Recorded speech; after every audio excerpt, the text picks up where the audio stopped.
All right. Well, I guess we'll get going. Dustin Perkins from southeast Oklahoma, correct? Southeast Oklahoma. I'm living in a little bitty town called Snow, Oklahoma right now. Snow. Yeah. It's not. I'm sure there's not a lot of snow in Oklahoma, the town No, or the weather. no, not at all, especially in Southeast Oklahoma. It's a rarity. uh, um, that's. I mean, I'm in a small town too, so I completely understand. Got the one school and the one red light and all that stuff. Yeah, this little town, the nearest grocery store is 15 minutes. It's Understood. a place I like to escape after I run around playing all these shows all over the place. I like to escape back up there to the mountains in the middle of nowhere. It's some pretty country for sure up there Yes, sir. around. I've been in the was it the Ouachita Mountains. I took a jeep ride up through a lot of the logging roads and stuff like that. That was cool. It's some pretty country for sure. Most definitely. I fell in love with it. Is that where are you originally from? I grew up here in North Texas, just north of Dallas, uh, in Bells, Texas, which is the first town just a little east of Sherman. It's a small town as well. I got you. I That's got you. where all this kind of originated and the band's from and where I met Chris and kind of my core group of guys that stands behind me and keeps all this going. Um, how long has this been going? Then you mentioned that. How long you been going with these guys and everything? Man, I've been playing music for money, I guess, since I was 15. I'm 37 now, so 22 years, and I think this band's together about 15 years at this point. Same four guys, and we make a very unique sound. That's rare. That's Very much so. It's a blessing. that's rare in the bar gigs or the original music or anything. It's rare. Yes, sir. Yeah. I agree wholeheartedly. It's something I'm very grateful that we still have, and I'm really excited about what we got going on at this point, this later in the game.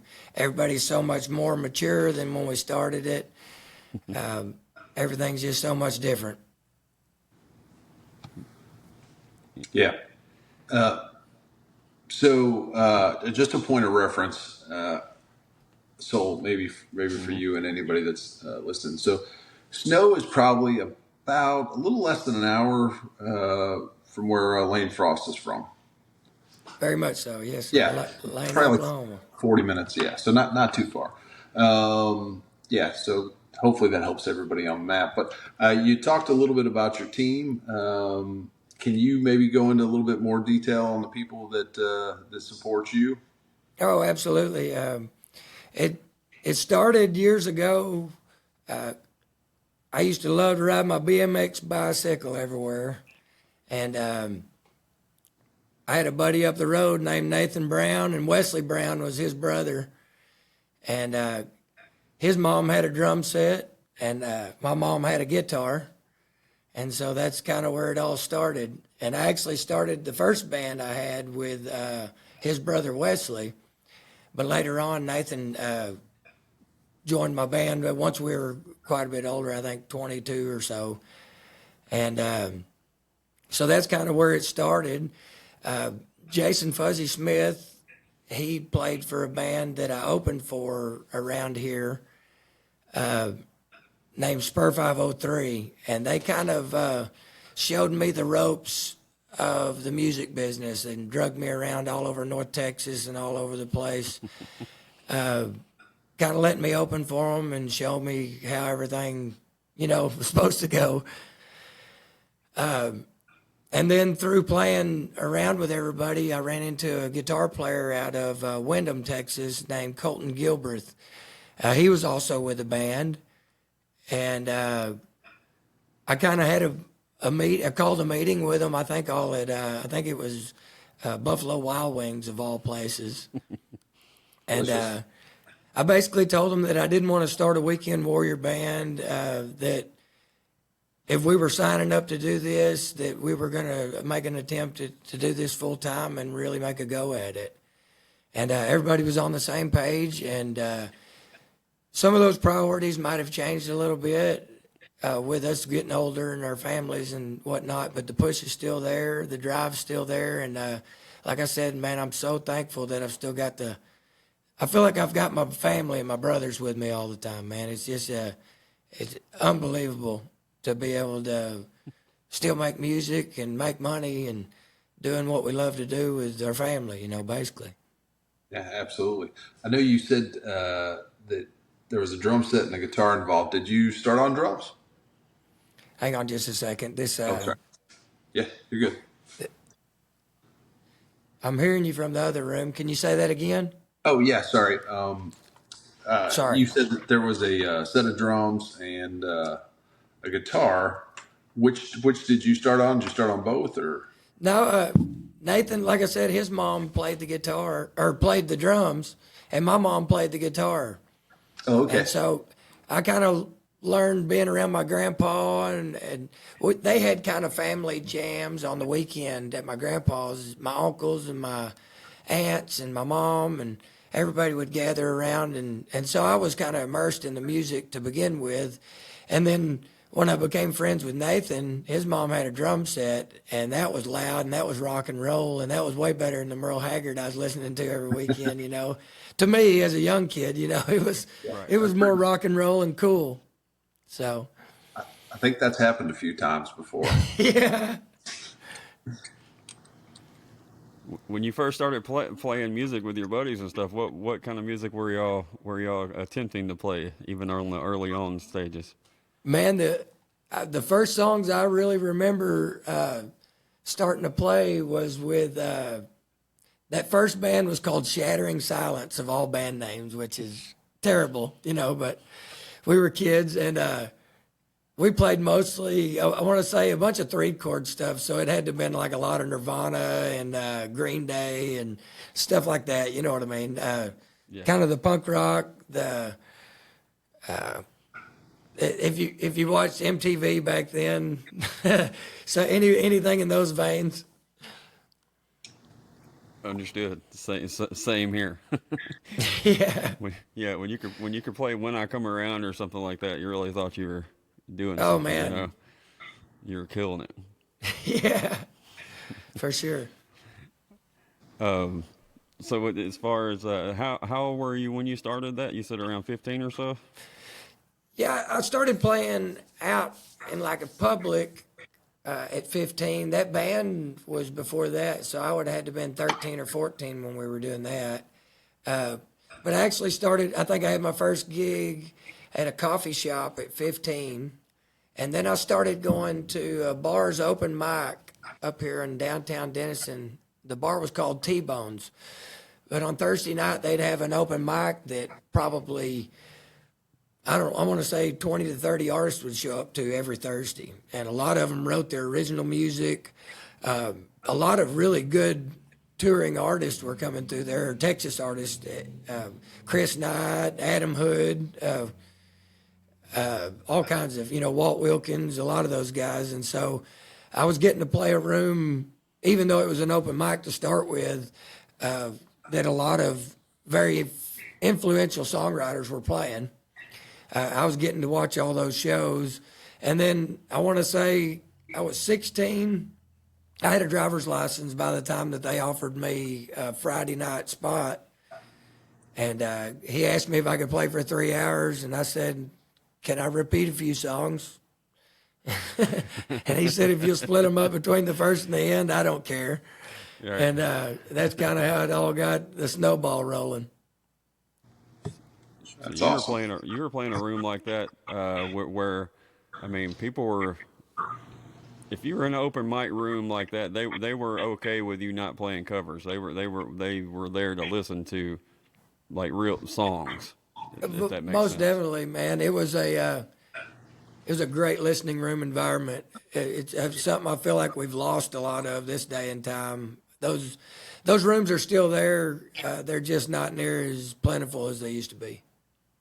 That's something that doesn't really exist in my corner of the world at all, to be Oh, honest. I can imagine. Yeah, my area doesn't really support original music that much to start with, and especially like in a listening room scenario. Even if you're playing coffee shops, they probably would still want you to play covers. It might just change from Hank Jr. to the Avent Brothers or something, but they still want to hear. Right. It's still a tough go, even if you're in that crowd. But that's great to hear, though, that situation existed, because if Hood and Chris Knight and those guys were there, that they were there to hear those songs. Man, Max Stalling, I can't tell you how many people I've seen there. Randy Rogers, Turnpike was there, I believe, at one point. They had, what's those guys out of Dallas? I can't think. Matt Hilliard and them boys. Oh yeah, 1100 Springs. 1100 Springs, yeah. Yeah. 2 Tons of Steel. Some really, just like I said, really influential artists at a really young age that I was immersed in, if you will. Cool. Did you ever have to play?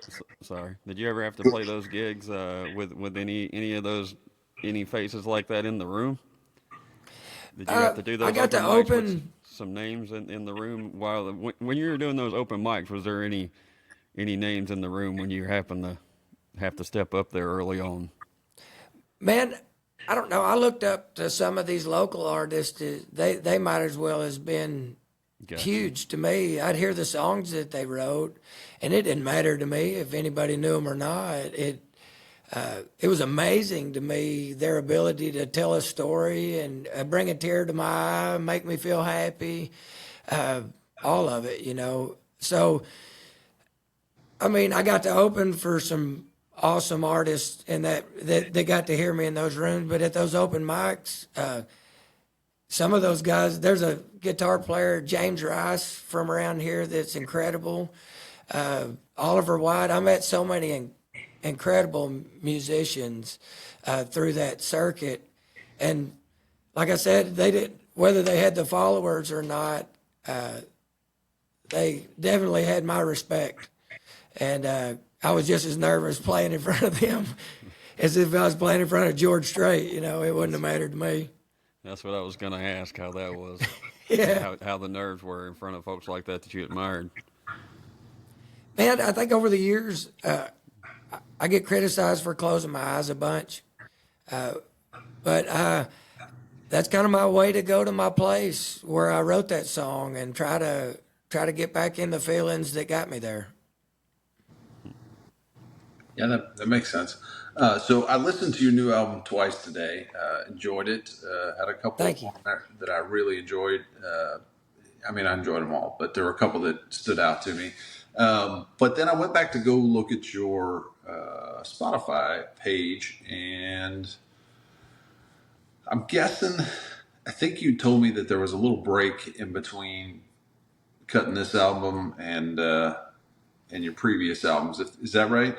Yes, sir. It doesn't show that on Spotify because we recently re-released everything. Okay, yeah. I was like, man, you've been busy. You've put all these out in 2024. No, we kind of repackaged everything this go round when we got back after it, and kind of reorganized stuff and got it all looking professional and up to date.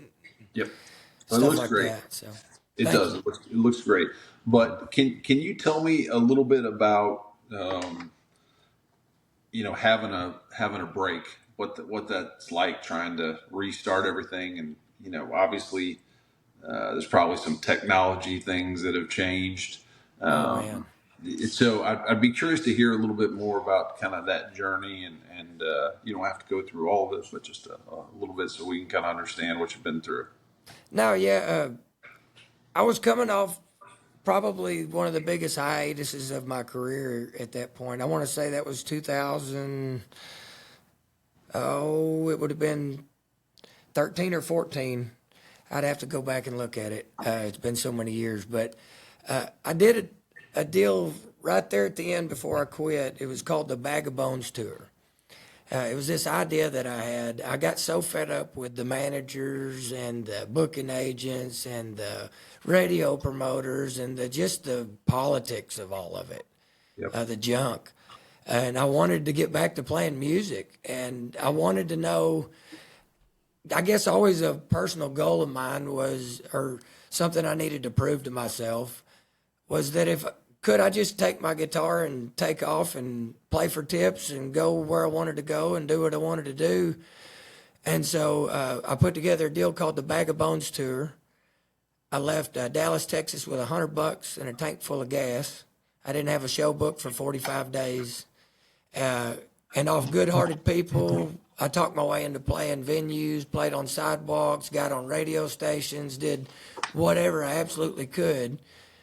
But I made it 6,500 miles. I made it to Washington State and back to Oklahoma in 45 days. And it was one of the most successful things that I did, and it was because I'd set down all the BS, if you will, and just went and played music, man, and talked my way into playing bars and made relationships with people. And so I came off this huge high, and the woman I was married to at that time, her dad had a massive heart attack right after that tour. And she inherited 160 acres, I think 65 shorthorn cattle, and nobody around to take care of none of it.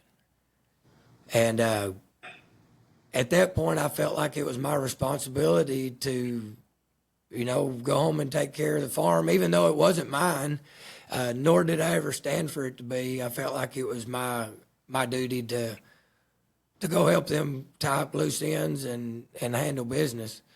Little did I know that would turn into close to a 10-year break. Right. But looking back on it all now, that time really changed me. I moved to a place up there in the middle of the mountains where there wasn't a bunch of people. I got off all the social medias and stuff for years, and I really got on a journey to find myself. I wasn't happy with the person I was becoming, and all the music and the chaos and the 90 mile an hour all the time. I was losing touch of who I was. And I didn't know that at the time, but I feel like it was all divine timing at this point, looking back on it. But talking about things changing, man, we had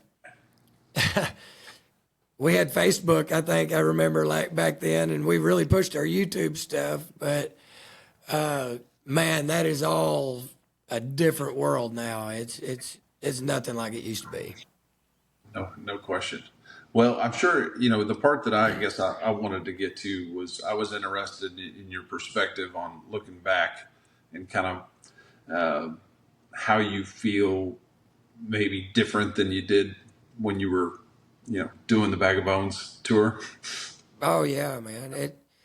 This whole go round, like I said earlier, we're all so much more mature and have been through so many more things, made so many of those wrong decisions, went down so many of those wrong roads. It's so much different now. And also, we all have careers that pay our bills. And so we're not making $400 a week playing music and starving to death and all living in the same apartments or renting rooms or sleeping on couches. And it way different, way different approach. I feel like now, if anything, though we have a lot to learn about all this stuff, we have a lot more tools to utilize. With TikTok and just all the live streaming and the quality of everything is so much better than it used to be, and our capabilities are so much further than the road signs and the little posters we'd print out and put on everybody's car Right. to make sure somebody showed up that weekend. Cool. Well, I appreciate you sharing the perspectives. I'm always interested in how things are going to move forward, but I think it always helps to kind of have a sense of where you've been. Absolutely. Yes, sir. Yeah. So the way you're reaching out or I guess promoting yourself is different these days, right? I mean, is it um,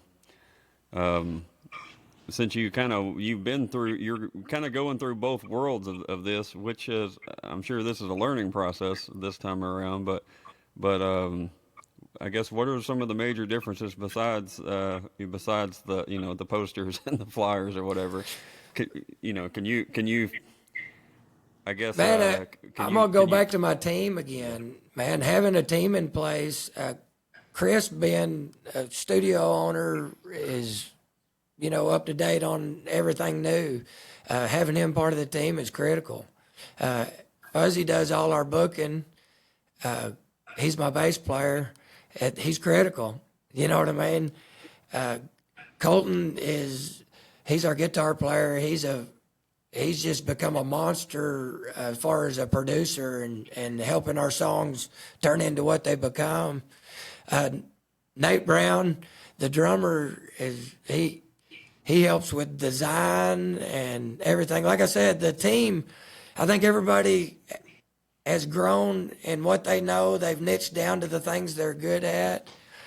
And having them in place, I couldn't do it without them. That's the biggest difference to me in my world at this point, is having all them, and we're all equal members this go round. We started an LLC, so it's worth all of our time to mess with, And if something does pop off, then it benefits all our families. Yeah, that's cool. You're all in the same in the same exact boat, rowing in the same direction. Yeah, Absolutely. It makes everybody directly invested. yeah, that's cool. And as far you were going through the guys in the band, and I have to say one of the first things that stood out. Of course, I clicked on the Chris Knight song first when when your name came on the list. I'm a huge Chris Knight fan. I am Actually, too, man. this is record right there above my head. I didn't really The realize jealous that. kind. Yep, yep, I yep. can see it. That's the signed copy. So that's one of my prizes. But uh, one of the things the drums on the Chris Knight cover. It's very tasty. It's got little adds and little fills in there that's cool. I mean, it's not just him, but it's little things y'all are doing on that song that really make it like I don't know how to describe it more. I don't know how you take a Chris Knight song and make it better and or make it more ballsy than what Chris Knight would already do. But it does have has more drive to it and very tasty the way you guys did that song for sure. Man, I appreciate you saying that. But like I said, man, it goes back to that team. I don't tell those guys how to do what they do. We all might suggest something back and forth, but man, those guys do an incredible job, and I can't take anything away from them. How did that I guess we'll touch on that one more time and then get to your original songs. How did that song get on the new record? Man, I've always been probably a bigger Chris Knight fan than anything. The Jealous Kind record really spurred me into my own songwriting. That was the first time that I heard songs about things that I knew about. You know what I mean? And the way he talked about William, or or any of it. I became a huge Chris Knight fan, and then this last year I've had the opportunity to open for him twice. And that, like I said, that was my hero. If I could have picked anybody in the world to open for, it would have been him. And to get to do it twice in the same year, I wanted to kind of tip my hat to him and thank him for the influence that he's been. That's cool, and you didn't. That's one of the that's one of the I guess deep cuts. If there is a deep cut Chris Knight song, Yeah, to most Chris Knight fans, that there are no deep cuts. You know all the songs, but that's me. Yeah. yeah, it's still it's not down the river. It's one that's you gotta know the rest of the music to get that song. So that's what Yes, stood sir. out to me on that. So. Thank you, man. I appreciate you saying that. and I guess the rest of the band, they were all game on that's their style of music also. Oh yeah, man. So you're all in the same boat. We started kind of covering that song about a year ago, and it was a hit. So it was when we got to recording the record, we had all our original songs pretty much done, and I was like, man, we got to put it on there. Get Back Home's got to go on there. It's too good not to. So y'all knew that one from just playing it out. You knew that had a home already. It got the reactions every time we played it, man. Now, granted, a lot of our fans are Chris Knight fans, so Works. it hit home with them. No, that's great. That's definitely. So this next one's kind of a weird question, but my brain works oddly. I've been accused of that. So I call it the pie question. So you have a pie, and you can divide it up however you wish. But I want you to put, a piece of it in songwriting, a piece of it in recording, maybe a piece of it in performing, and a piece of it into running the business. What, if you had 100%, what percentage of importance would you give to each piece of the pie? Oh, man. I'm going to say the management and the promotion part of it probably needs to have the bigger piece, but I don't want it to. I enjoy, if I could live my life writing songs and going to the studio, I probably would. Okay. But a fair portion of that has to go to my live shows, man. That human interaction and that person coming up to you after the show with a tear in their eye saying that song really touched me, or whatever it may be, a little kid wanting you to sign their shirt or their hat, those moments are priceless. Yep. So if I had to divide it up personally, I would have to give 50% to pushing it because it's worth pushing. You know what I mean? And then divide the other 3 evenly over the other 50, just because I feel that confident in what we're doing now. I'm proud of it, and it's worth pushing. So a big portion of that needs to go toward that. Yep.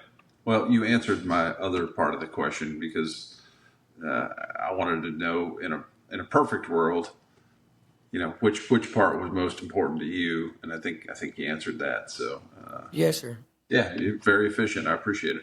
No, thank you, man. Great. Now I want some pie. Jeez. So what? You get to talking about that for pie, later. making me hungry. What? As far as songwriter, singer, performer, which one is? Let's add another pie in 3 pieces. Which one has the bigger piece? Oh man. We'll say cake this time. I feel like There's two I'm pies. a stronger singer than I am a songwriter, and I want to say that my performance, as heartfelt as it is, a lot of times I don't get out there and dance around a lot. I pour my heart out on the stage, and you either get it or you don't. I'm not into flashy lights or jumping around and doing circles and sequin suits or nothing. So that. I would say the songwriting and the singing would have to be my stronger sword. See, yeah. Yeah, so I guess that goes back to the Chris Knight fan again, right? Yeah. If we ever saw him and even make any kind of dance move, I think we'd all wonder what the hell was going on. So, yeah. Man, he gave me a compliment after the first one. He's like, "Y'all sounded good, man. That's great." That was about the extent of our conversation, but the fact that he acknowledged that we sounded good, it made me happy. Take it. Yeah. Just take it. I'm assuming you didn't do to get back home. No, absolutely not. Don't know if you've heard this original, folks. But after you noticed it wasn't on his set, you're probably like, damn it. I think it actually was. So I remember wiping my brow thinking that was a good idea not to do that. We Yeah. ended up playing at Texas Music Revolution down in Dallas a month or two ago, and his guitar player, Austin Cunningham, was there, and he was playing right after us. And so when we started playing that song, I see him walk around the stage with his camera recording it. You're like, And I was like, man, those two things right there are wins in my book. If nothing else happens with it, I win. I'm happy. yeah, I can imagine. I completely would be the same way. What about so you mentioned the break thing, and you had music out originally, then you went back and you repackaged it and re-released it. What changed between that original music into what's going on now, as far as well, I guess just whatever you think of when you think of those two time periods. What comes to mind for you? Man, to me, right off the bat, my first records, they sound young. They were 10 years ago. I was a different person.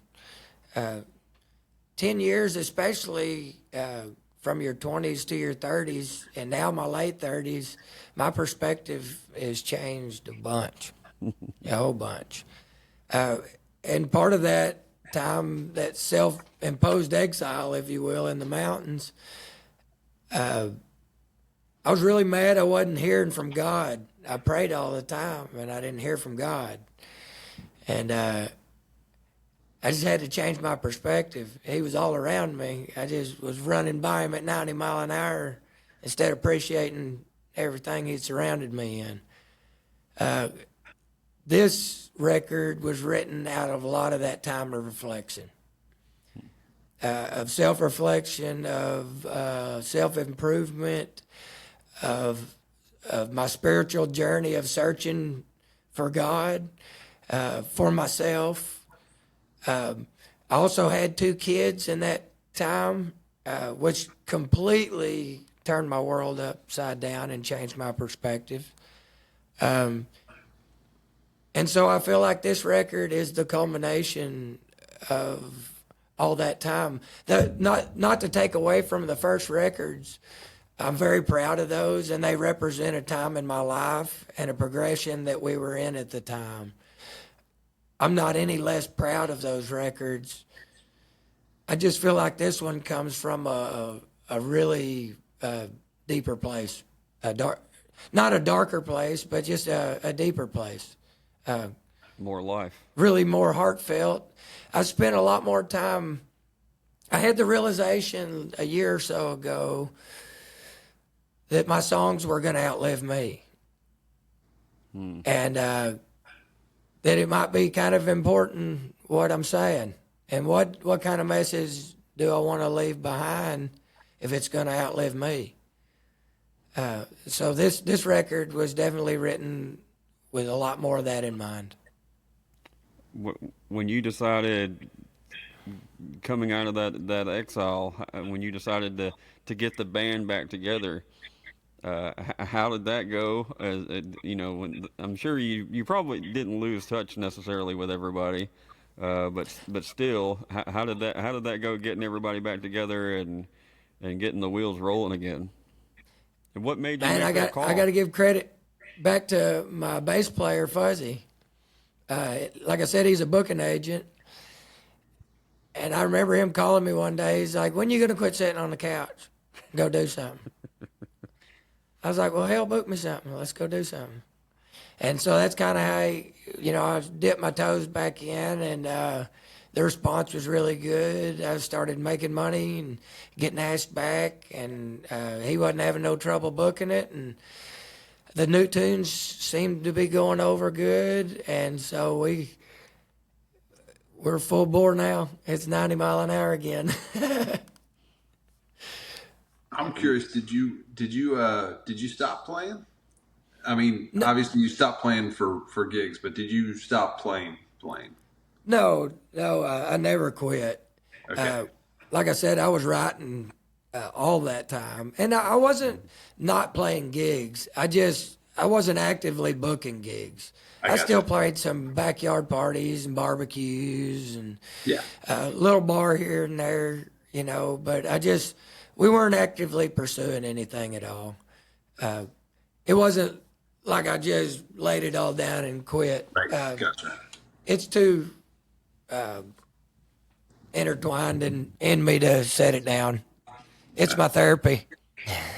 And it's a lot cheaper than therapy. Usually, well, it can be. Yeah. I Depends. went through several of those therapies with those two failed marriages I had. So, All right. So I guess the next question, I'm imagining that your goals from 15, 20 years ago were pretty different than what your goals are now. Can you talk a little bit about maybe what your goals look like back then and kind of what they might look like today? absolutely. Back then, man, we were shooting at the stars and grabbing anything that was close. You know what I'm saying? We were taking every opportunity that we came across. We were signing up with managers we had no business being with. It was all out of excitement and being young and not paying attention, I guess, or just the being caught up in the moment. But we were pushing hard back then. It was just in a lot different ways. And it was kind of all over the place. We didn't have a singular focus. Now, all that wasn't for naught because, like some of those shots in the dark, one of those managers got us into, she submitted our music to play Super Bowl 45 Wow. in Jerry Jones's Owners Club. And they picked a different band. They didn't pick us. But they called us 3 days before the Super Bowl and like, can y'all be here? And we're like, hell yeah, we'll be there. We're on our way, tell us what we got to do. And that grew into a relationship where I've played Dallas Cowboy stadiums in Jerry Jones Owners Club over 50 times. That's a gig that I carried through those years. I played at the Dallas Cowboy Stadium through all that time off. I'd play 3 or 4 to 5 games a year there for them. So I don't want to say that our random shooting in the dark was for nothing because it landed us a lot of incredible opportunities. We got to open for Casey Donahue. Casey Donahue cut one of our tunes. We got to play in Lukenbach, Texas. We got to play all over the United States. And so all that stuff worked. But now our focus is really trying to build markets, and looking at it as a so much smarter of an approach. For instance, we started a run this year to Rockport, Texas and back. And it started with an anchor gig, and we played it to start with and, made 4 or 5 fans the first time or 6 fans. And then I've been down there 3 times this year. And the last time I went on a Sunday afternoon at 3 o'clock in the afternoon, we had 40 people show up to watch an acoustic show. And so instead of shooting in the dark at the stars, I feel like we're a very much more structured approach, a more sensical approach this time. And maybe a slower grow to that because we're not shooting for all these outlandish things that some of them land, but definitely an organic following and true fans when we do make them. So I would say that's the biggest difference between the two, most definitely. And a lot of that comes with, like I said, our maturity and me being 37 and not 22. So do you think at 22 you would have liked playing those Sunday afternoon shows? Oh yeah, man. We were into play anything back then. It didn't matter. If it fed us or put gas in our tank and moved us to the next town, we were in. It was, and anybody we could get to listen, it didn't matter. We'd play for them. It's funny, it may be me just getting older, but there's something about those Sunday afternoon shows that I'm really starting to like. So I don't know what it is, but I think they're a hidden gem. Yes, sir. I'd have to agree. I know what it is. You get to sleep in and you're back home before dinner. I know exactly what it is. Yeah. And I get to sit down. Yeah, yeah, I get that too. Yeah. Um, uh, so I asked this probably on every show, and you mentioned it as far as grabbing a fan or two every these shows. From your perspective, when you're up there playing, whether it's full band, acoustic, when you see that light bulb go off, like like maybe it's somebody that didn't know you, and they hear you, whether you're opening or whatever, and you see that light bulb go off, and you made another fan. How what do you think when you see that, or how does that make you feel? Man, amazing. That's what I'm out here to do. Uh, I always try to make it a point that if I notice that, it was grabbing somebody or a certain table, I really try to make it a point to go shake their hand, give them a sticker, try to get to know them and thank them for listening, man. Time is so precious, and the older I've gotten, the more grateful I've become for people sharing their time with me, man. Uh, Whether that's sitting at a bar listening to me, whether it's you guys giving me the opportunity on this podcast, I'm grateful for people's time because I've realized how valuable it is. Yeah, that's cool. That's and something that we've that kind of come to light for me talking to people like you, and when you go and give them that sticker and shake their hand, and that's the folks that are gonna keep sharing your music and tell folks about you, and be there long term, and all. That's the fan base. Yes, sir. That was the whole idea behind that Bag of Bones tour. Every fan I made on that tour remembers me. They still follow me. I've got couches from here to Washington State I can stay on.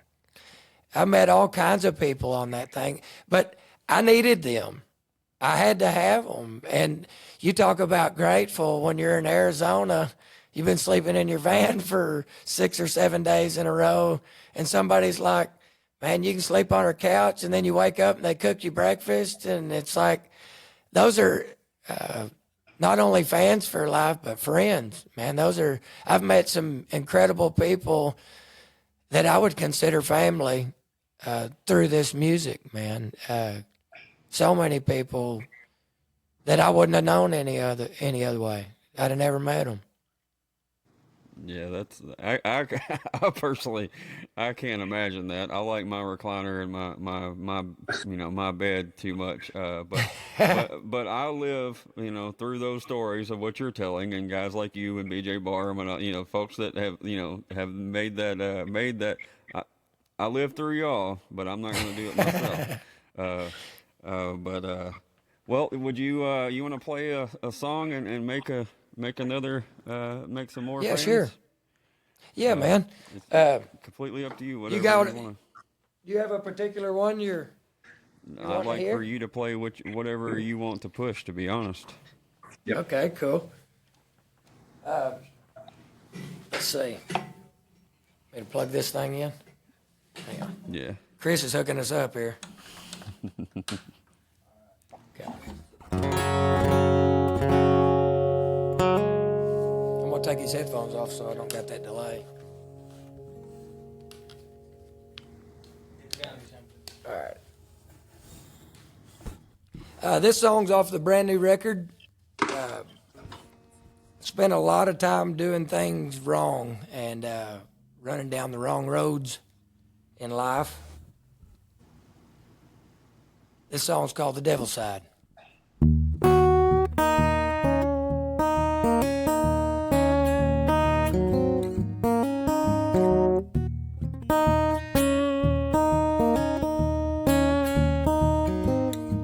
Black as coal, slept down in the middle of the night when the world come crashing down.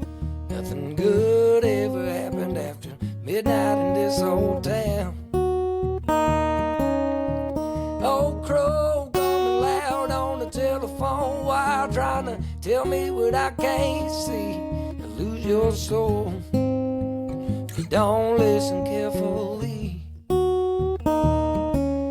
It's so rough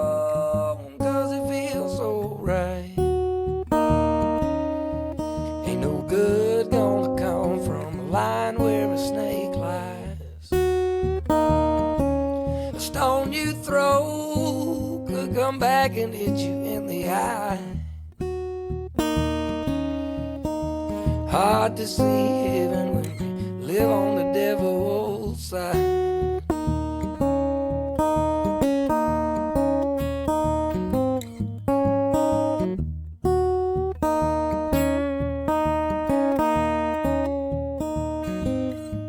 Preacher man been working on a sermon for Sunday, just trying to save our soul. Getting harder every day, with the world spinning out of control. Be your love dragging me back here every week to this pew, so I could pray, telling me to be thankful every minute of every day. It's so wrong, 'cause it feels so right. Ain't no good gonna come from a line where a snake lies. A stone you throw could come back and hit you in the eye. And it's hard to see heaven when you live on the devil's side.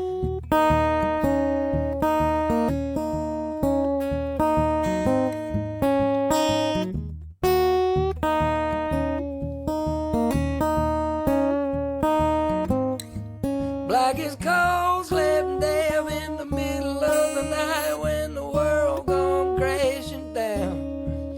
Nothing good ever happened after midnight in this old town.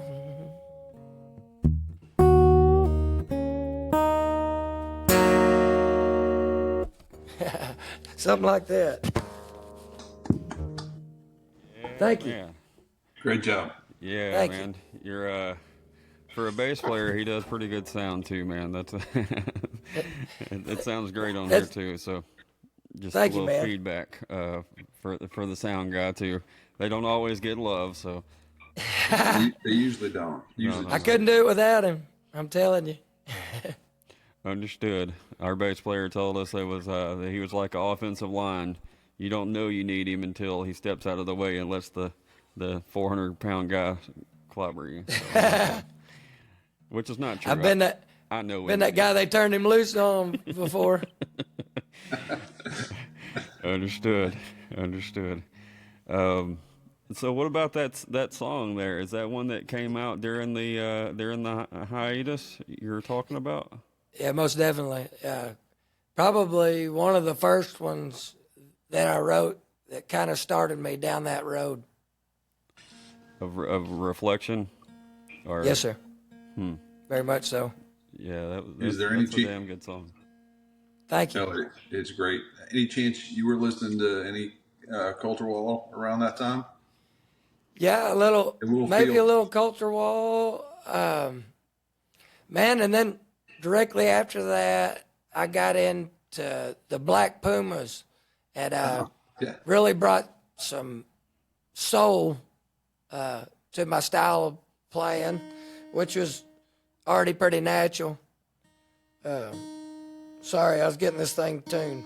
No, you're all good. I was going to say, I especially appreciate the line about nothing good happens after 12.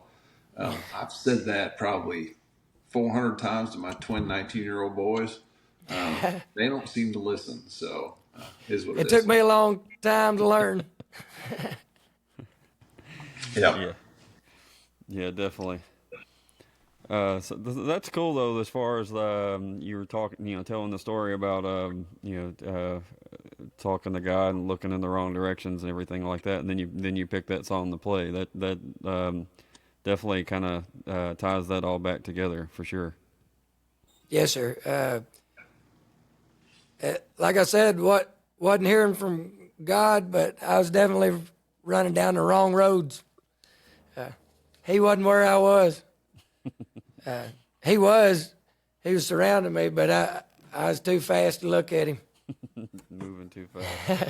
It happens. I got you. So before, I guess before we get too far, is there anything that we haven't touched on that we want to make sure you you let everybody know. I know you have your new music out and all that, but what else or what you can talk about that more if you want, or anything you need. No, man. I think more than anything, if I want anybody or people to get anything out of this record, I want it to be the message of love, man. We've got the first song on the record's called "Nothing If You Ain't Got Love," and when you boil all the beans out of the Bible, out of most of the religious teachings, it's love one another, man. It's not that hard to be good to people and be good to each other. If I get any message across in this record, I hope that it's that. I definitely want to make sure that's said. And I want to make sure that everybody that's been a part of supporting me or that's part of my team knows how much I appreciate them and how grateful I am for their part in it. I promise. Well, it's obviously super, super genuine, and you can smell these things a mile away. But folks, if you haven't found it yet, the album's called "Long Time Coming," and it's Perkins music on TikTok. He could use a follow on Spotify as well. So if you would do that, we would greatly appreciate it. And Yes. I'm going to forfeit my last question to request a second song, if that's okay. Okay. Yeah. You cool with that? Absolutely. Absolutely, man. This next song is the title track off the record. I have a very peculiar way of writing. A lot of times I'll write a melody first, and I'll get out my notes on my phone, if you will, and just kind of play the rhythm that I've come up with and spitball words over the top of it until something sticks or something sounds good, and then I kind of chase that idea down. But I don't ever sit down with basically a premise to write about, or I'm going to write this song about this. So this song is called "Long Time Coming." I thought I wrote about getting my band back together and getting all this going again. And I was probably playing it for a year, maybe 6 months, before I really realized what the song was about. Me and my little boy, you can ask him, he'll tell you that we've been through 2 divorces. Not me. We. It's because he's been through them with me. And we got out of that last marriage, and it was kind of a bad situation, man, for him especially. And I wrote this song one night in a rent house we was in, and I was sitting on the toilet, and he was taking a bath. I was just sitting on the commode playing my guitar, And every time I play this song, all I can think about is that little boy sitting in the bathtub singing it at the top of his lungs, because it was about what we was going through, not what I thought it was about. Without further ado, this song's called "Long Time Coming."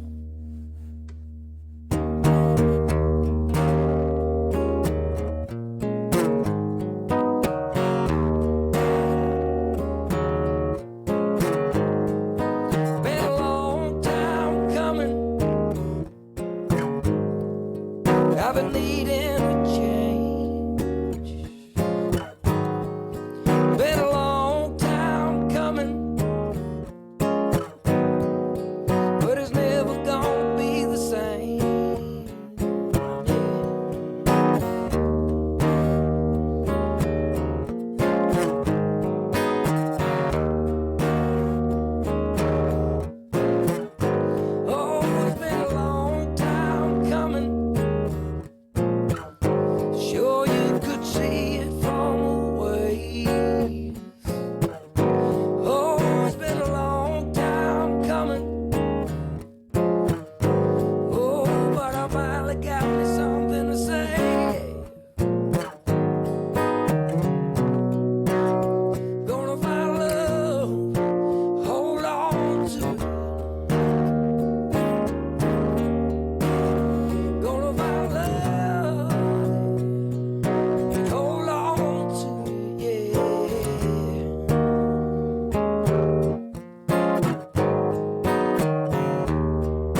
I've been missing this place.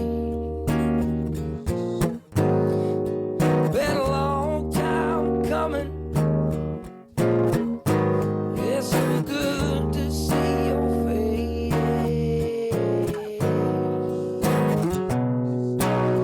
Gonna find love, hold on to. Gonna find love, hold on to, yeah.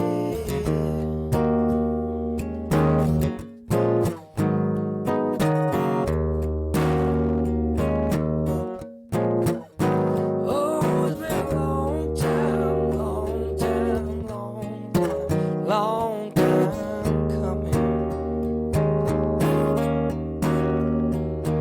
Been a long time, long time, long time, long time coming. Been a long time, long time, long time, long time coming. Been a long time, long time, long time, long time coming.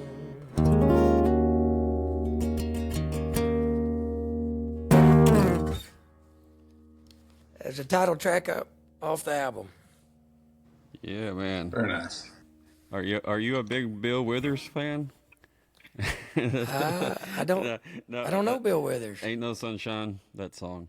Okay, yeah, yes, Yeah, yes, that most style, definitely. Then that style is what popped popped in my mind from the beginning. It was a soulful, I guess more of a soulful sound than the last song. But yeah, that's what popped thank you, into man. my mind anyway. Ain't No Sunshine and all that style. I mean, have you ever played those songs like that live when you're doing cover shit?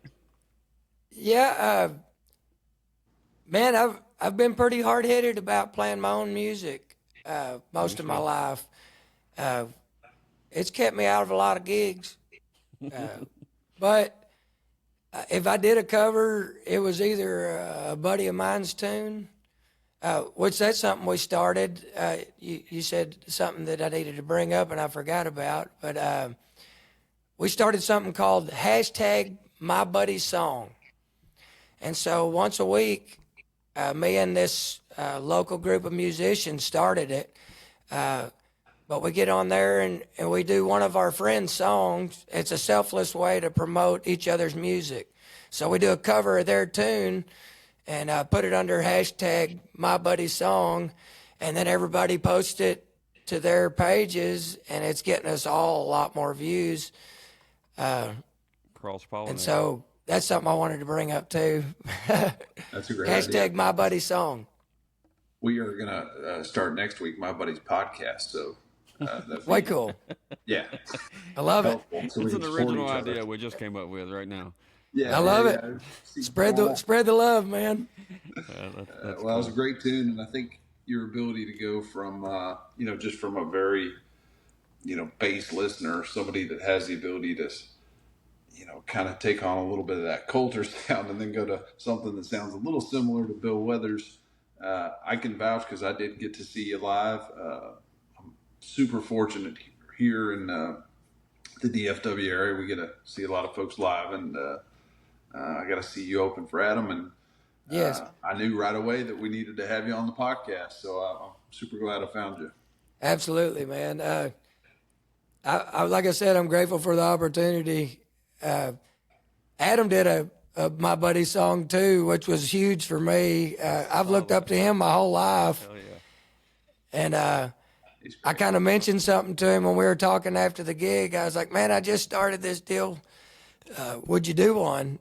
And so I did one of his tunes and kind of tagged him in. And he did a Jason Eady tune that him and Jason had co-wrote. Is awesome. So, man, grateful for the opportunity. I'm glad you were there as well. Yeah, I really enjoyed it, and I brought two folks that night, so I know I found you a couple new fans. So I'm excited about that. I appreciate it. Are we ready for the big question? Well, I was going to ask you, Talbot. Did you were Oh, you wow. did you know his music before you saw him with No, Adam? No. I did not. No, Okay. so I'm sorry about that I didn't, but That's okay. been a fan since. So sometimes I was just in the wrong place, I guess. Well, you know a lot of you recognize a lot of music in that area, so I don't think anybody's going to fault you for, for not knowing somebody from you handle your fair share. But Well, no, I that think but that kind of ties that bow on what we've been talking about as far as him playing those playing his original songs, standing in front of people that might not know him, and then walk out right. with some fans, and here we are talking, you know what I mean, a few months later. So Right. Absolutely. that's All works out. pretty cool. Um, Pretty yeah, awesome. yeah, we do have we don't have well, now we have my buddy's podcast, but thanks to that. But we have our own little tradition on the No Name Radio Show. It's the toughest question of all, Dustin. What is your favorite Little Debbie cake? Oh, man. I know that's hard My hitting favorite shit Little right there, Debbie but cake. that's what we do here. I'm going to have to say zebra cake. I'm a zebra cake we go. fan. Yeah, no wrong answer. Well, besides Nope. Matt, our buddy Matt has a strong opinion. He really hates star crunches, but he's the only one. He's the only one. It seems like zebra cakes and Christmas tree cakes are the most popular ones. So you're in good company. And as you said, they're also both made in October, right? They seem to be, yeah, I'm sure. Yeah. Yeah. I imagine the Christmas tree cakes are made well before Christmas, if I had to guess. Yes, They I got to think you're drum right. up I mean- that Christmas spirit early. So Right. I did forget about the turtle brownie. I'm a brownie fan too. you like this with the nuts on it, right? Yes, not the yes. cosmic Most brownie. definitely. Yeah, I got it. The old school one. Yes, Okay. sir. All right, man. Yeah. So as Talbot said earlier, if you don't follow Dustin on all of his socials, make sure you do. Watch the videos, engage, like, comment. If you just scroll on by, it doesn't help anybody. Share them. Just engage with it. What helps everybody involved, especially. Not to talk bad about the guys on Top 40 Radio, but they've got plenty of people doing that for them. They got a whole team behind them, helping them with that. Guys like Dustin, they need all that they can get, so people will it'll show up on someone else's page, and they'll find their Yes, stuff. sir. So Thank you guys for all your help. no problem, man. Absolutely, man. We appreciate you taking time. You talked a little bit about time, but we appreciate your time. So thank you so Awesome, much. yeah.